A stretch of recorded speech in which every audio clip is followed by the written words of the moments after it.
Okay, this is Vixen with Ultimate Local Music, and I'm here in Dallas at the home and practice pad of Messer. Right on. The compound, the Messer compound. Compound, okay, cool. Well, first thing I'm going to ask you guys to do is to introduce yourselves and tell us a little bit about what you do with the band. My name's Ken Younger, I play drums.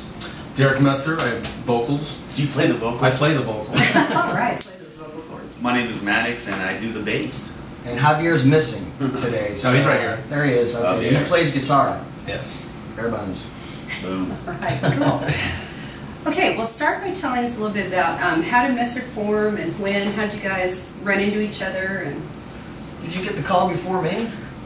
You know what? Actually, I think you got the call because they had told me about you first. Javier, guitar player, basically had a name before the band, and for years he wanted to call the band Shitfaced. So he had the shirts, the MySpace, everything even before the band was even in existence. And just through, perseverance, he ended up hooking up with Billy, our former bass player, and they just totally steamrolled as many people as they could to join. I was already with a band, I think, and on vacation in Canada, and they hit me up before I left. And by the time I got back, finally I was like, they wore me down. I was like, I'm already in a band called Sweet Texas Crew, and I'm like, I'm a giver, so I'm like, all right, yeah, I'll play for you guys too. I'm a band whore, whatever. Let's see what we can do. And they said, well, we got the singer, we've got it all planned out, the name of the band, we got the MySpace, we got like 5,000 friends already, and there wasn't even a band yet. He's already got the shirts made. And we went and saw you, and I think you were... Yeah, I was doing my other band, which was formerly July Alley, then it was Mother Crash. Mother Crash. Doing an acoustic show one night, and Billy and Javier, well, Billy at that time said, hey, I'm going to bring the guys out so you can meet them. And they showed up, and that's basically when I met Kenny. Yeah, I think that was the first time. Night. I've been in Dallas for like 10 years, and I don't even know if we ever ran into each other, either that or we were like too drunk to realize that we bumped into each other, which happens a lot to me. But, so that happened. We parted ways with Billy, and then Maddox, I think we met. I mean, I'm sure we bumped into each other in the trenches somewhere. But well, yeah, the Abilene show. Yeah, the Abilene show, but then just through the Daisy of Love shit, Yeah, with Coomer. That's one, yeah. Next thing you know, I don't know, your shit fell apart. Yeah. We had an opening, and it was a meeting of the minds. Well, I was actually coming out. These guys were playing a rare show in Fort Worth, and I lived in Fort Worth, and I said, you know what? These guys, I remember we had a good time in Abilene. I was going to go hang out. I was on the wagon that night too. Yeah, he still wants to talk to me because Well, I mean, I don't know why. I was a bit of a dick, at a party, and they're all playing beer pong. Right, there was some crazy beer pong night, and Hardy beer. But I'd come out really just to support, just to see these guys, and I hadn't really been playing with anybody or doing anything. And while I'm watching them play, I get the ideas. Man, these guys need a second guitar player because I'm a guitar player. I'm not a bass player, really, And I just said, hey, if you guys think about adding another guitar player, let me know. And they were like, well, yeah, that sounds good. Come on out. We're gonna have a party at the compound tomorrow. Come on out. We'll talk about it. And so I get out here on that following Sunday, and they said, guess what? And so we fired Billy last night. You're in. I said, well, I'll play bass, I guess, Yeah, I mean, we're kicking the idea around of a second guitar, and, being the nice guy he is, he's like, don't cancel any shows. I'll jump in on bass until we find a bass player, and I'll just learn the guitar and the bass, Wow. and do both until we find it. And then, we thought about it, and we're going, man, the shows are important, but it's like we need to be 100%. And with him, kind of faking it on the bass, really wanting to be on guitar. It's faking it. Yeah, you were faking it, weren't you? I mean, at the beginning, but I really enjoyed, playing the bass. And I mean, it was like 2 weeks, a week later or something. Like, we didn't cancel any shows at that point. We're just like, and then he goes out and like drops a couple grand on bass gear. Because he'll go 100% on it. And we're just like, going, you know what? Maybe we should keep you on the guitar. And then after playing bass for a while, he was like, man, I'm kind of digging just staying on the bass. That was a nice change, coming from a situation where I was the sole, songwriter and the only guitar player in the band. It's a tremendous amount of pressure, and it's nice to not have so much pressure. Everybody seems to write in this band, where previous bands is always one songwriter and that's it, or maybe two guys, but we seem to all write collectively together, and it works really well. Oh, it's So nonstop. you really collaborate on your Nonstop. music. Oh, I mean, just jamming. I mean, Yeah. you know, some people go into jam, some people just go into rehearsing in and out. But I mean, man, our 4-track is like crammed, just full of tunes. I mean, we'll go to rehearse and practice for a show, but man, you just start getting into a song. The next thing you know, it's like, man, we got to record that, and then it gets shelved because there's another one right behind it. So we've literally got like 50 songs like that are, you know, front to back, one jam, one take, boom, we're done, and then. Yeah, it's, the chemistry is so good with us that we know we can anticipate what the next person's going to do and where the changes should be. So for us, a lot of bands have issues writing. That's the least of our issues. I mean, we could write all day. I think a lot of the problem is a lot of the bands, the singer, a lot of pressure's on the singer. This guy just comes up with stuff. It's like he's got a library bank full. We were playing this show, that Biker Rally, a couple weeks ago. I don't think they'll be mad if we tell this story. No, But, I don't care. It was a good song, man. exactly. I wish but- it was taped. This guy was like, you know, we're like, we need to play a 2-hour set, and we're original band, so we really didn't have like a full 2 hours of original material. You But know? our contract called for it. And, you know, we're still kind of working him in. And, you know, our main focus was, you know, to open for Dawkins, you know, get that 40-minute set tight. And, you know, we'll think about, you know, this biker rally, you know, down the road. And as the days progressed, I mean, He got closer we and didn't closer. come up with enough material. And we're So- talking bikers here. Yeah. There was 10,000 people there. Yeah, I mean, it's the that's a Hogs big of Texas crowd. Biker Rally, and I mean, you It's know, huge, they're rabid fans down there, and They'd been partying. It was like a Wednesday, Thursday, Friday, Saturday party, and we were playing we played the Friday night. Yeah, the Friday night. Friday night, They'd already yeah. been partying since like Wednesday. And And we're it showed. playing like at 12:30, you know, at night, which is like in the main heart of the campground where everybody's now just like out of their tits. out Yeah. partying their Gonzo. balls off. And we're like, let's just make a song up, you know, right? in the Because middle of the set. we'd already gone through our material, and we Yeah. still needed a half hour. So it was like, you know, should we start repeating, or should we just start jamming? So that was it. So I told Javier just to, you know, just start playing a riff, and basically we did, and it turned out to be a really Oh kick-ass my song. god! Well, he That's hit awesome. every key demographic over there. He sung about the war. There he was sung about religion. There was religion. like, you know, the soldiers, economy. the home, the economy, working man. I mean, Yeah. it was just like, he's like looking at somebody going, all right, well, I'll put you in the song. Yeah, It's kind that of was right. it. And I'm like Right. sitting there I listening, think at going, one point there was a guy with one leg, and he was sung about that guy. yeah, I was like, oh, the pirates come back home. Yeah. But, Will y'all be you know, recording it? I was going to say, has this evolved into something Oh. you're going to Well, you know actually... what? That's the one thing that's, you know, I was always That was a magic influenced moment. big by the Doors. Yeah. You know, the Doors were a big influence to me, and I just like that free form jam. You know, we just kind of go, and we do it at rehearsals all the time. So I'm like, you know, let's just do it. And it just turned out to be really, really cool. But, I wish we That's kept it. awesome. yeah, it was fun. It was definitely fun. So tell us what you have on your plate. New projects coming up and big Well, tours. A lot big of thing is stuff for going on. Ink Meets Metal Fest. We've been booked for that for, I mean, a couple A months few now. months now, yeah. That's going to be a huge, huge deal up in Casper, Wyoming. Wow. Yeah, May it's, 22nd. It's 3 days of tattoos and music. So basically, And debauchery. a lot of the greatest tattoo artists are going to come out to this place. It's a huge like pavilion. It's sponsored by a strip joint. They're using their Jack liquor license. Daniels Jack Daniels, or rum. Tawaka. I mean, it's huge. Yeah, this is going to be a huge deal here. This thing is, I mean, he's got everybody on board for this thing, national and local tattoo artists. yeah, we've already shipped merch up there, and they've already pre-sold our merch. We haven't even played yet. Yeah. And they're buying our stuff. That's wild. Yeah, That's we've awesome. good stuff. we've Wow. sent like posters, comp cards, flyers, and basically they're taking them all. He said stealing them all. Comp cards are usually free, but they're going into these stores where they're at and like hoarding them for when we go in to do a signing when we get there. So I mean, this place is going off the chain. What is it? 90.5 pure rock. Their DJs have already like been spinning our stuff. They called me the day after my birthday to do an on-air interview. I'm still partied out. I'm probably still, I mean, it's 421. It's the day after 420.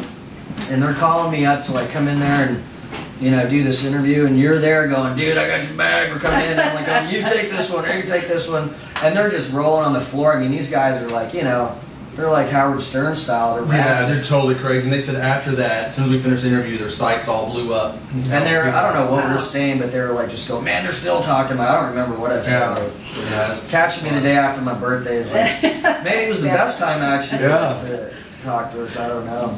that's when That's you're going honest. on. Yeah. We got the Ride for Dime, which is huge for Dime Texas. coming up. Oh, that's With right. THC, Yep. yeah, that's going to be a huge I know deal. Wow. THC and Abilene on the. We're playing with the Texas 20th Free of this Coalition again. That'd be 20th. Got Houston this weekend. Was there a third one we're supposed to play with them?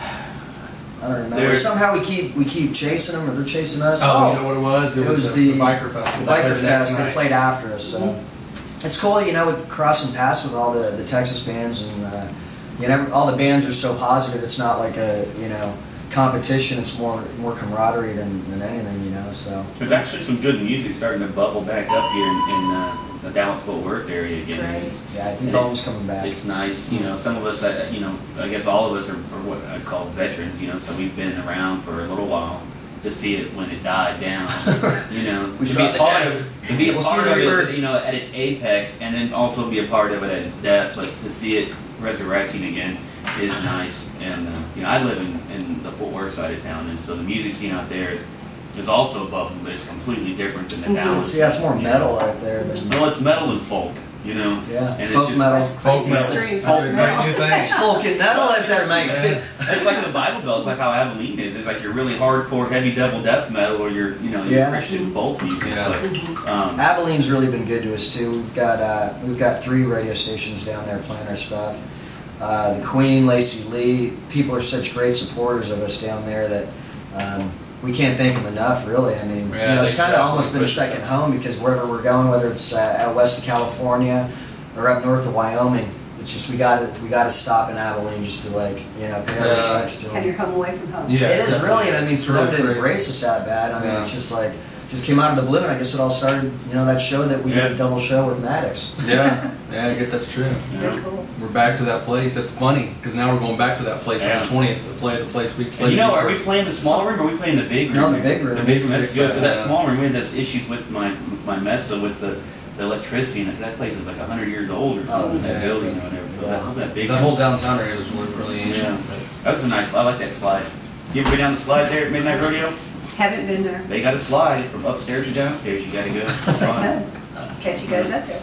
Well, let me ask you kind of a fun question. Do you guys have any superstitions or rituals that you Yeah. carry on pre-show?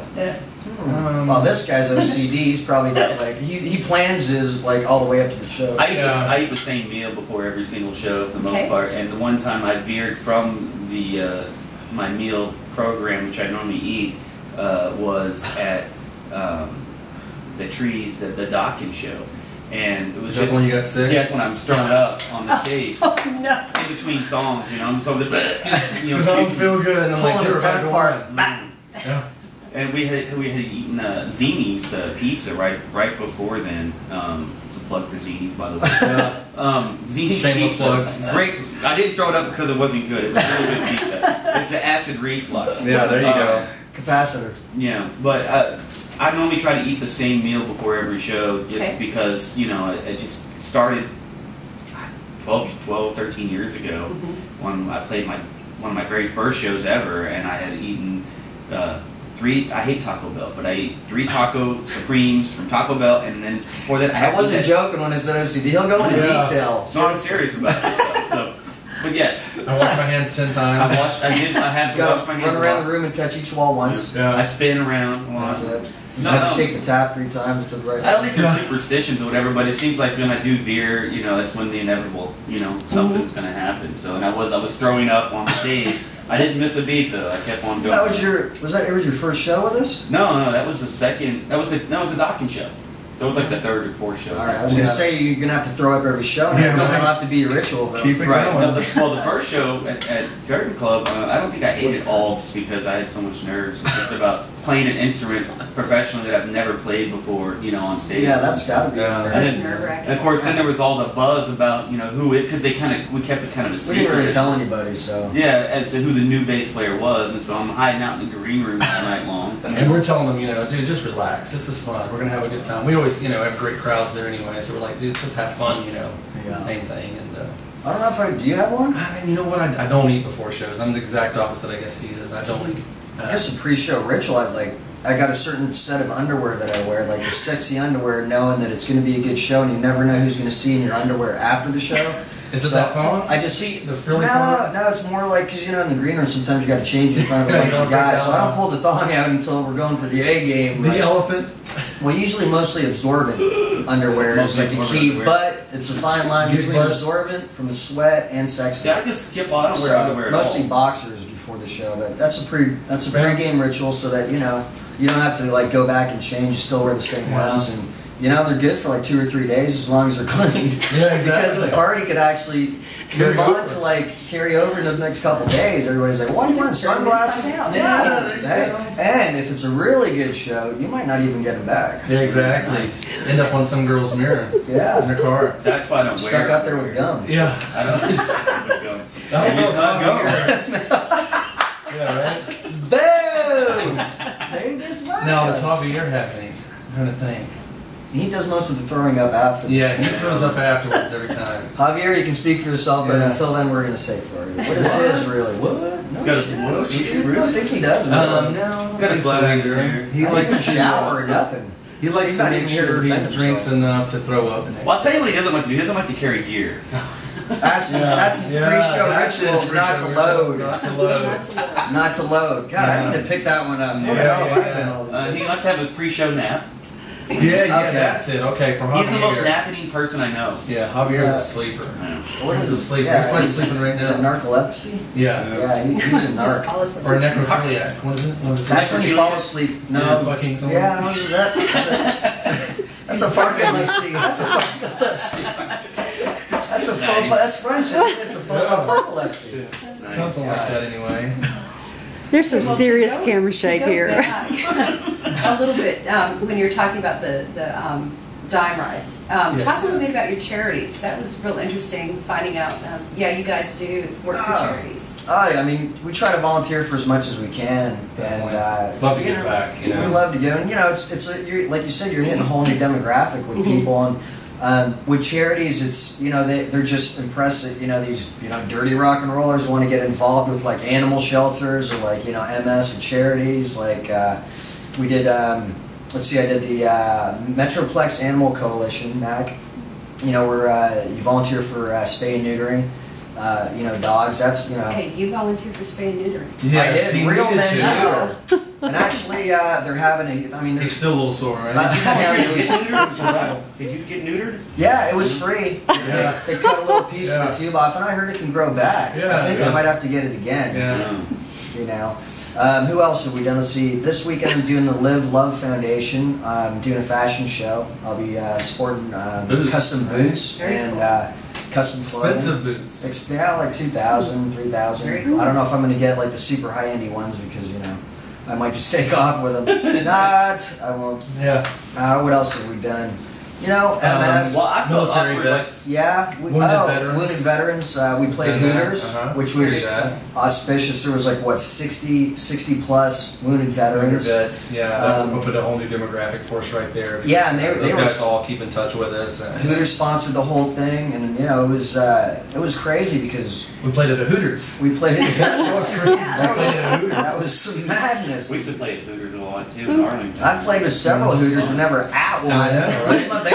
Well, actually, I take that back. I played with Hooters with the band, but wasn't Good time. But that was actually one of the greatest ones because at the end of it, cool.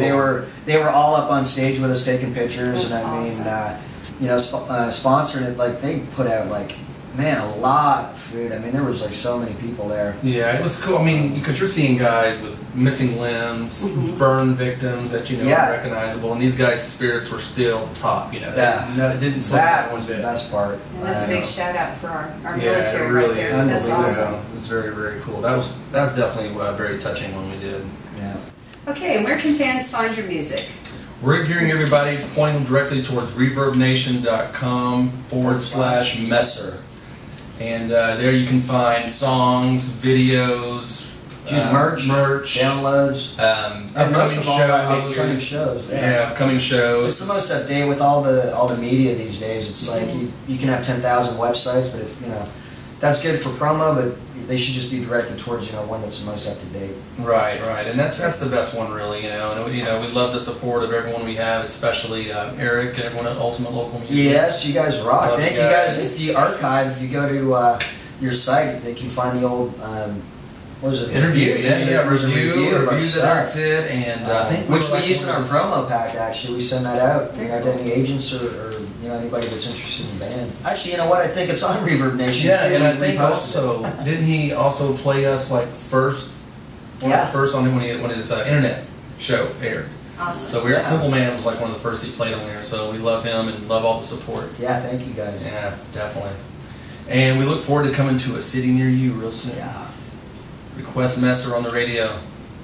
Boom. All right. Well, this is Vixen for Ultimate Local Music. Thank you guys for your time Cheers. today. Thank you. guys. Thank you for coming. And we're out.